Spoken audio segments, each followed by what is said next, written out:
ჩინეთის პარალელურად გასულ კვირას ქართული მუსიკა ფლორენციაში ჟღერდა. ქალაქში, სადაც ყოველი ქუჩამ, ყოველი შენობამ საუკუნოვან კულტურულ მემკვიდრეობას ატარებს.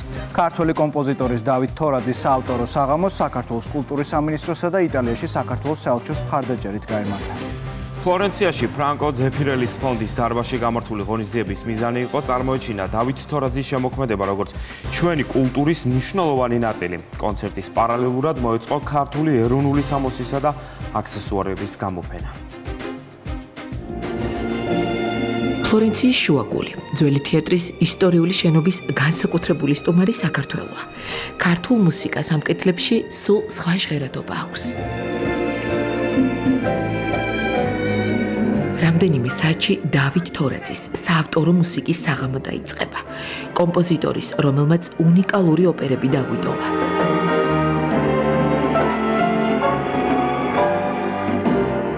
საბჭოთა ეპოქის სხივის ბალეტმა გორდამ ქართულ მუსიკალურ თეატრში ახალი სტილი დაამკვიდრა. წარმოდგენა სწორედ გორდას სიუტით იწყება.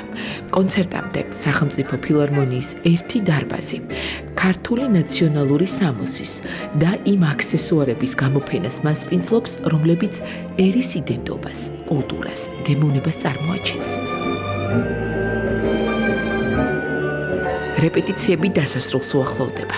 გიორგი ანდღულაძე, იანო ალიბეგაშვილი, ნატო მეტონიძე, ლელა მჭედლიძე, ლევან დეისაძე, დიმიტრი საკადელიძე და მეკო ქავთარაძის ახალგაზრდული კაპელა, ნიკა ნიკვაშვილის დირიჟორობით იტალიურ ორკესტრთან ერთად წარდგება. მაყურებელი იტალიაში სპეციალურად ამ მიზნით ჩასული ქართული დიასპორაცაა. ძალიან დიდი მნიშვნელობა აქვს იმას, როგორ წარმოადგენს სხვადასხვა ქვეყანა თავის თავს მთელ მსოფლიოში. დავით თორაძის ხელოვნება და ის, რაც დღეს ფლორენციაში ხდებოდა ზოგადად ფრანკო ზეფირელის ფონდში, ეს იყო უმნიშვნელოვანესი, იმიტომ რომ ევროპულ კულტურაში იქ, სადაც მექაა ნამდვილად ფლორენცია მსოფლიო ხელოვნების, იქ, სადაც ზეფირელის ფონდია, იქ, სადაც უმაღლესი ხარისხის ხელოვნებაზეა საუბარი, ჩვენ წავსდექით უმაღლესი ხარისხის პროფესიული მუსიკით. სცენაზეა ქართველი და იტალიელი მუსიკოსებისგან დაკომპლექტებული კოლაბორაცია. დავით თორაძის მთელი შემოქმედება, ახალი საორკესტრო და საგუნდო არანჟირებები. მსმენელის გულთან მაესტრო ნიკა ნიკვაშვილმა მიიტანა. რამოდენიმე თვე გრძელდებოდა სამუშაო პროცესი, რომელიც იყო უზომოდ საინტერესო და მე მიმაჩნია, რომ ბედნიერი ადამიანი ვარ, იმიტომ რომ მე ხვდა წილად აი ამის უფლება, რომ ეს გამეკეთებინა და სოლისტები, გუნდი, რომელი ერთი ორკესტრი, რომელთანაც რამოდენიმე რეპეტიცია მქონდა და განსაკუთრებულად კარგი ურთიერთობა ჩამოგვიყალიბდა და მათ მინდა მადლობა უთხრა, როგორ მიიღეს ქართული მუსიკა, როგორ შეიყვარეს მოკლე დროში და როგორ საოცარი სიყვარულით გადმოსცეს და შეასრულეს დღეს ეს ყველაფერი. განსაკუთრებული ნაწილი თავარი საჩუქარი თორაძეების დიდი ოჯახის შთამომავლის ლეონარდო ლოპეს დიასისა და ქეთი მელუას შესრულება. მოდი ჩემთან აღმოჩნდა.